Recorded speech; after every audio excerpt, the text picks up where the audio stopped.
Hello friends, welcome back to my channel. तो आज हम लोग पढ़ेंगे पॉलिनेशन के बारे में कि प्लांट्स में पॉलिनेशन कैसे होता है। तो बेसिकली इस वीडियो में हम लोग क्या क्या कवर करेंगे, इसमें हम पहले पढ़ेंगे सेल्फ पॉलिनेशन के बारे में कि सेल्फ पॉलिनेशन क्या होता है। सेकेंडली हम पढ़ेंगे क्रॉस पॉलिनेशन के बारे में कि क्रॉस पॉलिनेशन हम किसे कहते हैं।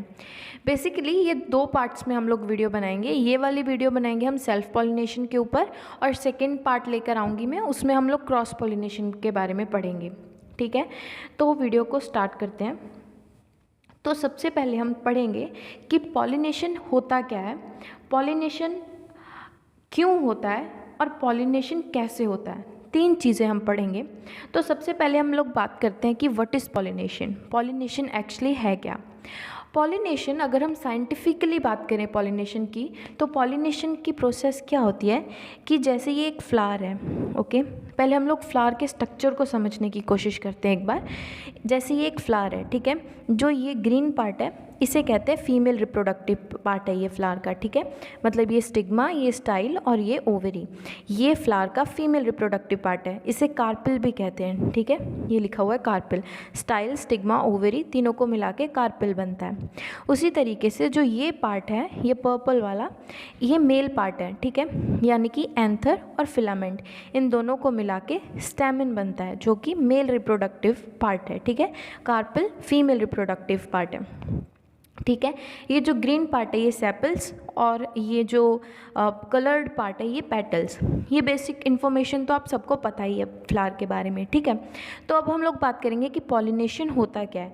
पॉलिनेशन की प्रोसेस वो होती है कि जब एंथर्स, यानी कि जो ये एंथर है येलो वाला, इससे जो पोलन्स निकलते हैं या इस तरीके से एंथर होता है ऐसे, ये फिलामेंट हो गया, ये एंथर हो गया। अब एंथर में से पोलन्स रिलीज होते हैं, ठीक है, ऐसे छोटे छोटे पोलन्स होते हैं। जब क्रॉप फ्लावरिंग स्टेज पर पहुंच जाती है तो उसमें से एक येलो कलर का पाउडर निकलता है जिसे पोलन कहते हैं, ठीक है। तो वो पोलन जो है वो एंथर से निकल के, एक मिनट मुझे कलर चेंज करने दो, ये ब्लैक कलर लेते हैं। जैसे ये एंथर से पोलन निकलकर जब स्टिग्मा पे जाके ट्रांसफ़र होता है तो इस प्रोसेस को कहते हैं हम लोग पॉलिनेशन, ठीक है। जब फ्लावरिंग स्टेज पे क्रॉप पहुंचेगी तो इस एंथर से पोलन रिलीज होंगे, ठीक है। तो जब ये पोलन जाकर स्टिग्मा के ऊपर शेड होंगे तो इस प्रोसेस को पॉलिनेशन कहेंगे, ठीक है। यानी कि the process of transfer of pollen from anthers to the stigma is known as the pollination process, okay. उसके बाद सेकंड बात करते हैं हम लोग कि why it is important, pollination क्यों ज़रूरी है, ठीक है। क्या हो सकता है कि पॉलिनेशन इतनी इम्पॉर्टेंट क्यों है, बिना पॉलिनेशन के क्या होगा अगर पॉलिनेशन नहीं होगी। अगर पॉलिनेशन नहीं होगी तो फ्लावर्स में फ्रूट नहीं बनेंगे, ठीक है। तो कैसे बनते हैं, पॉलिनेशन की इम्पॉर्टेंस क्या है कि जब भी पोलन जो है वो रिलीज़ होगा, जब तक वो पोलन स्टिग्मा के ऊपर नहीं जाएगा तब तक वो पोलन स्टिग्मा के अंदर नहीं जाएगा और वो ओव्यूल में ओवरीज में जाके जो ओव्यूल है उसमें एग के साथ फ्यूज़ नहीं होगा, तो तब तक एम्ब्रियो नहीं बनेगा, यानी कि फ्रूट नहीं बनेगा हमारा, ठीक है। तो इसीलिए पॉलिनेशन इम्पॉर्टेंट है, ओके। पॉलिनेशन क्यों इम्पॉर्टेंट है, फिर से मैं एक बार बताती हूँ आपको कि जो पोलन है, जब तक वो पोलन स्टिग्मा के ऊपर जाकर नहीं शेड होगा तब तक हमारा फ्रूट नहीं बनेगा, ठीक है। यहाँ से पोलन जाएगा, वो स्टिग्मा के ऊपर लैंड करेगा, उसके बाद वो स्टिग्मा से नीचे होते हुए ओवरी में जाएगा, ओवरी के ओव्यूल में जाकर वो एग के साथ फ्यूज़ होगा। ये प्रोसेस मैंने ब्रीफली एक्सप्लेन की हुई है एक लास्ट वीडियो में, सेक्सुअल रिप्रोडक्शन इन प्लांट्स। उस वीडियो में मैंने ये ब्रीफली एक्सप्लेन किया हुआ है कि किस तरीके से पोलन जो है वो एंथर से निकल के स्टिग्मा पे जाता है और उसके ओव्यूल में जाकर एम्ब्रियो की फॉर्मेशन किस तरीके से होती है। ये पूरी प्रोसेस मैंने उस वीडियो में बताई हुई है, ठीक है। तो ये एक बेसिक मतलब इन्फॉर्मेशन आपको मैं बता रही हूँ कि पॉलिनेशन क्यों ज़रूरी है, ठीक है। ये एक हो गया कि पॉलिनेशन की इम्पोर्टेंस हमने पढ़ ली। अब जो थर्ड पॉइंट है वो ये है कि पॉलिनेशन होता कैसे है, ठीक है। अब एंथर से, ये तो हमने जान लिया कि एंथर से जब पोलन ट्रांसफ़र होगा स्टिग्मा पे तो उसे पॉलिनेशन बोलेंगे। अब पॉलिनेशन होगी कैसे, अब पॉलिनेशन हम कह सकते हैं कि या तो जब हवा चलती है, ठीक है, विंड की हेल्प से पोलन जो है वो एंथर से उड़कर स्टिग्मा के ऊपर चले जाता है, ठीक है। पहली तो ये हो सकता है। दूसरा जो मोस्ट इम्पॉर्टेंट है, इंसेक्ट के हेल्प से पॉलिनेशन होता है, जैसे कि बी। यहाँ पे मैंने ये पिक्चर दिखाई है आपको, बी की हेल्प से होता है। जब बी किसी भी फ्लावर के ऊपर आकर बैठता है, ठीक है, नेक्टर लेने के लिए, तो उसकी जो लेग्स होती है बीज की, तो वो बी की लेग्स में एक बास्केट की शेप का एक स्ट्रक्चर बना होता है। वो हम आगे अगली वीडियोस में, अगली स्लाइड्स में देखेंगे। तो वो उसकी लेग्स में पोलन चले जाते हैं, कलेक्ट हो जाते हैं। जब वो फिर फ्लावर के ऊपर जब घूमता है तो वो जो उसके पोलन्स होते हैं वो एंथर से स्टिग्मा के ऊपर शेड हो जाते हैं, ठीक है। तो ये 3 पॉइंट्स हमने पढ़ लिए कि पॉलिनेशन क्या है, पॉलिनेशन क्यों ज़रूरी है और पॉलिनेशन होता कैसे है, ठीक है।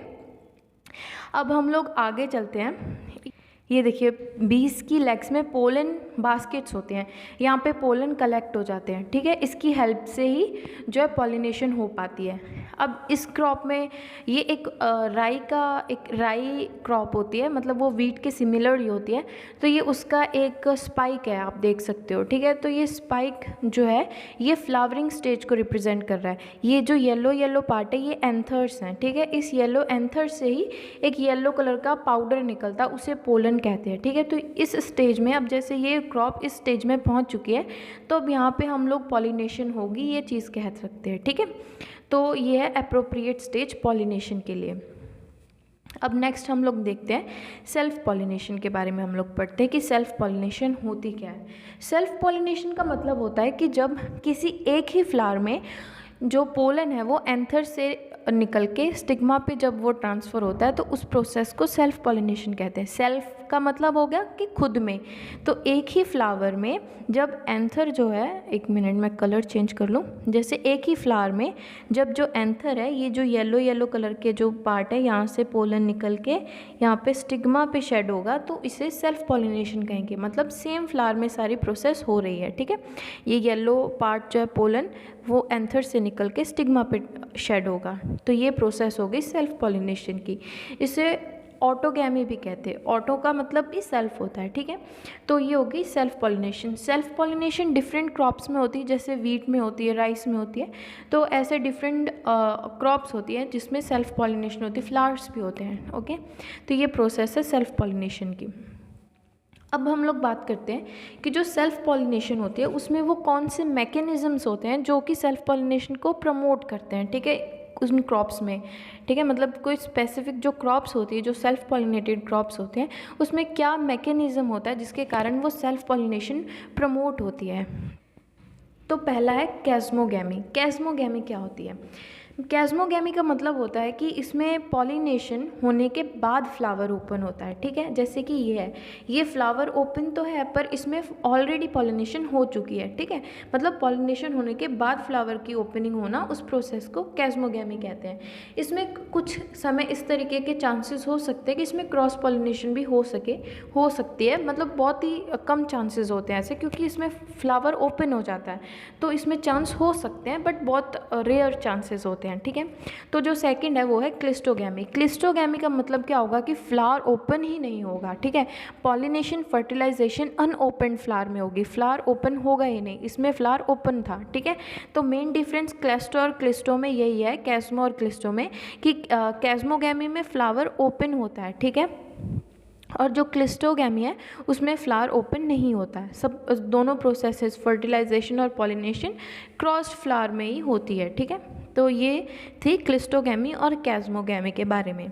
अब जो नेक्स्ट मैकेनिज्म है वो है होमोगैमी और पोजीशंस ऑफ एंथर, ठीक है। होमोगैमी का मतलब क्या होता है? होमोगैमी का मतलब होता है कि जो एंथर है और जो स्टिग्मा है दोनों जो है सेम टाइम पे मैच्योर होते हैं, ठीक है। तो इस मैकेनिज़्म को हम होमोगैमी बोलते हैं, जो कि सेल्फ पॉलिनेशन के लिए इम्पॉर्टेंट है, ठीक है। क्योंकि अगर दोनों एक टाइम पे मैच्योर होंगे तो इसका फ़ायदा क्या होगा? इसका फ़ायदा यही होगा कि अगर पोलन हमारा मैच्योर है तो वो मैच्योर स्टिग्मा पे जाकर शेड होगा, तो वो अच्छे से आगे जो फर्टिलाइजेशन की प्रोसेस है वो ऑब्वियसली जाके कंप्लीट होगी। पर अगर सपोज़ कि हमारा पोलन जो है वो मैच्योर है पर जो स्टिग्मा है वो मैच्योर नहीं है, तो जब पोलन स्टिग्मा पे शेड करेगा तो वो फर्टिलाइजेशन की प्रोसेस होगी ही नहीं, क्योंकि हमारा स्टिग्मा जो है वो फ्लावर का इमेच्योर है, ठीक है। तो ये प्रोसेस होती है होमोगैमी की।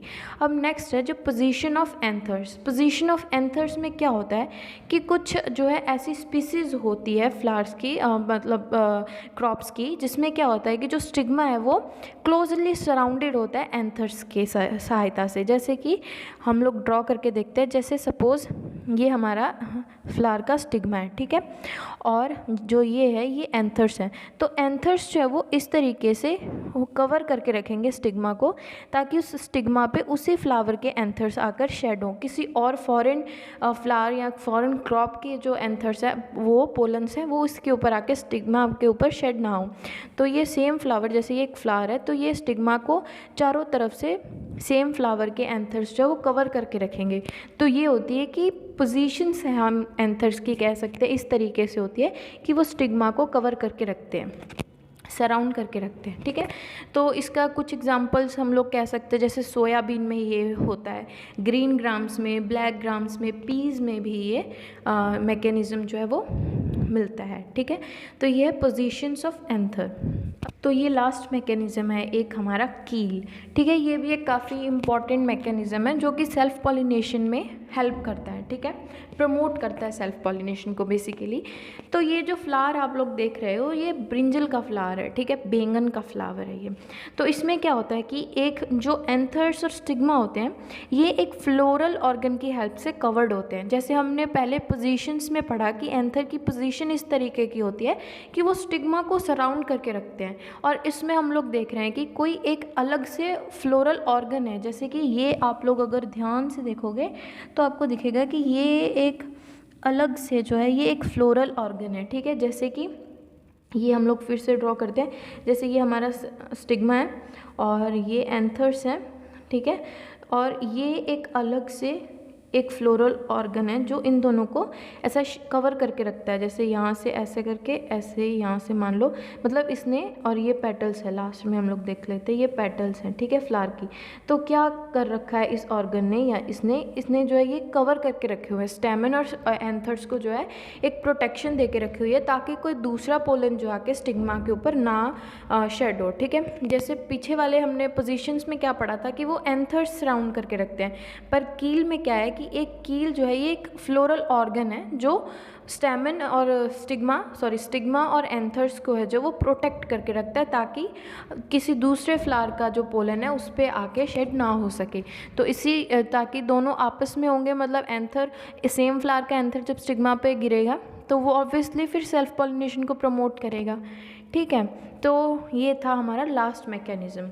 तो ये थी हमारी आज की वीडियो। इसमें हमने पढ़ा कि पॉलिनेशन क्या होता है, सेल्फ पॉलिनेशन क्या होता है, सेल्फ पॉलिनेशन के डिफरेंट मैकेनिज़म्स क्या होते हैं जो सेल्फ पॉलिनेशन को प्रमोट करते हैं। तो इस वीडियो में हम लोग यही कंप्लीट करते हैं। नेक्स्ट वीडियो में हम लोग पढ़ेंगे क्रॉस पॉलिनेशन के बारे में, और एक और अलग से एक टाइप होता है पॉलिनेशन का, उसके बारे में। और साथ में हम कुछ टर्म्स के बारे में पढ़ेंगे, मतलब कि अगर विंड से पॉलिनेशन हो तो उसे क्या कहते हैं, अगर इंसेक्ट से हो उसे क्या कहते हैं, ऐसे डिफरेंट टर्म्स होती हैं। उन टर्मिनोलॉजीज़ को हम लोग पढ़ेंगे अच्छे से कि पॉलिनेशन में जो यूज़ होती हैं। और हम लोग एक और टाइप के पॉलिनेशन होते हैं, हम लोग उसके बारे में पढ़ेंगे। तो ये सब चीज़ें हम लोग नेक्स्ट वीडियो में कवर करेंगे, क्योंकि अगर इसी वीडियो में कवर करेंगे तो वीडियो बहुत लंबी हो जाएगी। सो ये थी मेरी आज की video. If you like my video then please like, share, comment to my channel. Thank you. Bye.